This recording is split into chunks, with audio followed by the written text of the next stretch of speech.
ভারতের চাপে নত জানো চীন। বন্ধু পাকিস্তানকে সন্ত্রাস বন্ধের বার্তা। পেহেলগাঁওয়ে সন্ত্রাসী হামলার নিন্দা করছে এবার বেজিং। আন্তর্জাতিক মঞ্চে নিঃসন্দেহে কূটনৈতিক জয় ভারতের।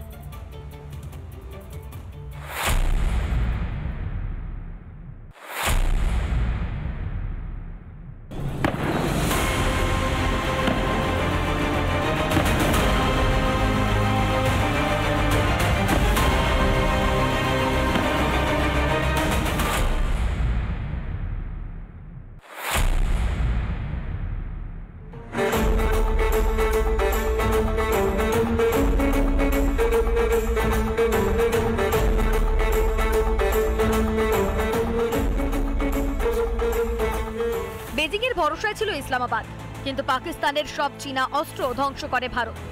তারপরেও চীন পাকিস্তান বন্ধুত্ব অটুট ছিল। এবার সেই চীনই বার্তা দিল পাকিস্তানকে।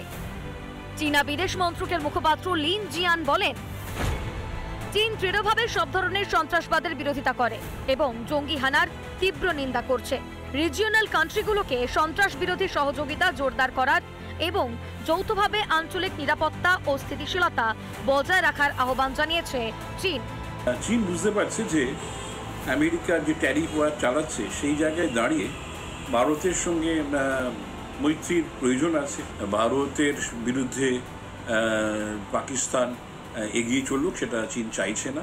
চীনের যে স্টেটমেন্ট সেটা কিন্তু বোঝা যাচ্ছে যে আতঙ্কবাদকে সমর্থন করলে তার যে বিপদ হতে পারে চীন সেটা ধীরে হলেও অনেক দেরিতে হলেও বুঝতে পেরেছে। সম্প্রতি এসসিও সম্মেলনে পাকিস্তানের বিরুদ্ধে সুর চড়ায় ভারত। বিদেশমন্ত্রী এস জয়শঙ্কর বলেন, সন্ত্রাসবাদকে কোনোভাবেই বরদাস্ত করবে না ভারত। নিজের মতো করে সন্ত্রাসবাদীদের বিরুদ্ধে কঠোর পদক্ষেপ নেবে। বরাবরই পাকিস্তানের বন্ধু চীন পাক সেনাকে অস্ত্র দেয়, পাকিস্তানে বিপুল বিনিয়োগ করে। এখন বিধ্বস্ত পাকিস্তানের পাশে নেই চীন। আসলে অপারেশন সিঁদুরে শক্তি দেখিয়েছে ভারত, পাকিস্তানের কোমর ভেঙে দিয়েছে। এতেই চীনের বুক কাঁপছে। চলমালো পায়ে দিল্লির সঙ্গে শত্রুতা করার জোর আর বেজিং এর নেই, তাই পাকিস্তানের সঙ্গে দূরত্ব বজায় রাখছে চীন। রিপাবলিক বাংলা। নানা ধরনের কন্টেন্ট দেখার জন্য লাইক করুন, শেয়ার করুন আমাদের ফেসবুক পেজ, সাবস্ক্রাইব করুন আমাদের ইউটিউব চ্যানেল।